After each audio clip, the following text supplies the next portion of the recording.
ہم نے انسان کو مٹی کے خلاصہ سے پیدا کیا، پھر ہم نے اس کو ایک مضبوط اور محفوظ جگہ میں نطفہ بنا کر رکھا، پھر ہم ہی نے نطفہ کو گوشت کا لوتھڑا بنایا، پھر لوتھڑے کو بوٹی بنایا، پھر بوٹی کو ہڈیاں بنایا، پھر ہڈیوں پر گوشت چڑھایا، پھر اس کو نئی صورت میں بنا دیا۔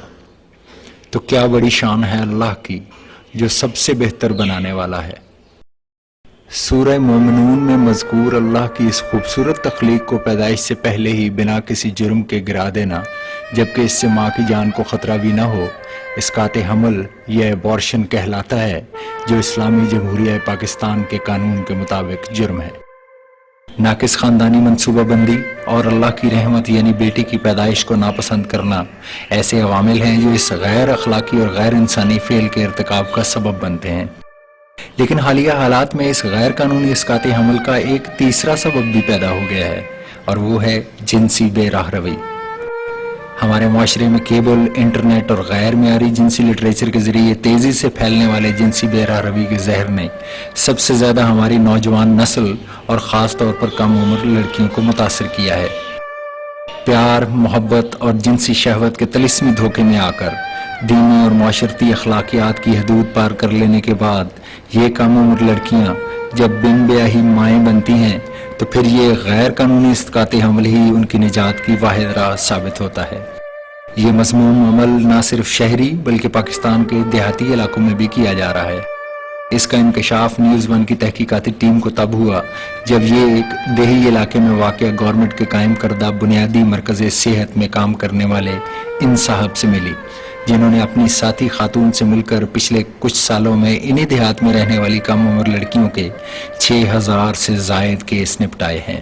ہماری بے انتہا کوشش کے بعد نام اور شناخت دستاویزی طور پر ظاہر نہ کرنے کے وعدے پر یہ صاحب کیمرے کے سامنے اپنا بیان دینے پر رضامند ہو گئے۔ سن 90 تو لے کے سن 2003 تک کیس کرتے رہے ہیں میرے تے۔ اس دے وچ ساڈے کوئی 2-2.5 جڑا ہے وہ DNC دا کیس سی، تے دوسرے جڑے نے وہ ساڈے ڈلیوری دے کیس سن۔ اساں کو تقریباً 6-7 ہزار کیس کیتا ہے۔ اللہ کے غضب، قانون اور انسانی جان کے ضیاع کے خطرات کے باوجود یہ دونوں صرف چند پیسوں کے لیے DNC یعنی غیر قانونی اسقاط حمل کرتے رہے۔ DNC کرنے کے دوران سانوں خطرہ تو ہوندا سی کافی۔ اسی بھی پہلے نمبر تے اللہ بن ڈریدا سی اسی کام کرن لگے ہاں، تے دوسرے نمبر تے ہوندا سی پولیس دا خطرہ ہوندا سی، تیسرے نمبر تے بھی ہوندا ہے بلیڈنگ زیادہ ہو گئی مریض مر بھی سکتا ہے، تے وہ بھی ساڈے تے کیس نہ بن جائے۔ کرنے تو پہلے تو لوگ سب کوئی من جاتے ہیں، پھر جس کام خراب ہو جاتا ہے پھر لوگ یکدم بدل جاتے ہیں۔ اسقاط حمل کروانے کے لیے ان کے پاس آنے والی خواتین میں زیادہ تر تعداد کم عمر لڑکیوں کی ہے۔ زیادہ تر سارے کو کیس جڑے نے DNC دے کواریاں لڑکیاں دے ہوندے رہے نے، تقریباً جنہاں دی عمر 15-16 سال تو لے کے 20-25 سال تک سی۔ غیر قانونی اور طبی اعتبار سے غیر معیاری اسقاط حمل بعد میں عورت کے لیے نہ صرف کئی جسمانی بلکہ ذہنی پیچیدگیوں کا سبب بھی بنتا ہے۔ بہت سی خواتین اس کے باعث ساری زندگی کے لیے بانجھ ہو جاتی ہیں، جبکہ کئی زندگی کی بازی بھی ہار جاتی ہیں۔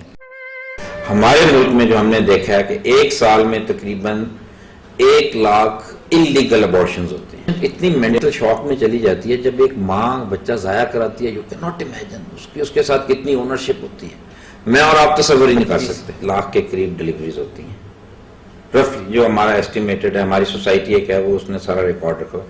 اس میں سے انفارچونیٹلی 25 سے 30 ہزار مائیں پریگنینسی سٹیٹس میں مر جاتی ہیں، اور اس کا مطلب یہ ہے کہ انفارچونیٹلی ہر 20 منٹ بعد ایک عورت بیچاری مر جاتی ہے ہمارے ملک میں جو پریگننٹ ہوتی ہے پریگنینسی سٹیٹ میں، اور اس کی کمپلیکیشنز کی۔ بہن، بیٹی، بیوی اور ماں کی صورت میں عورت انسانی معاشرے کا ایک لازم جزو ہے، لیکن اپنے ہی معصوم بچے کو اس دنیا میں آنکھیں کھولنے سے پہلے ہلاک کر دینے جیسا گھناؤنا جرم عورت سے نہ صرف اس کی نسوانیت اور ممتا چھین رہا ہے بلکہ اسے اس انسانی معاشرے میں اپنا مثبت کردار ادا کرنے سے بھی روک رہا ہے۔ یہ نہ صرف حکومت بلکہ ہم سب کی ذمہ داری ہے کہ ہم اس غیر قانونی اسقاط حمل کا راستہ روکیں، اور اگر اسقاط حمل کرنا ہی ہے تو ان عوامل کا کیا جائے جو اس غیر قانونی اسقاط حمل کا سبب بنتے ہیں۔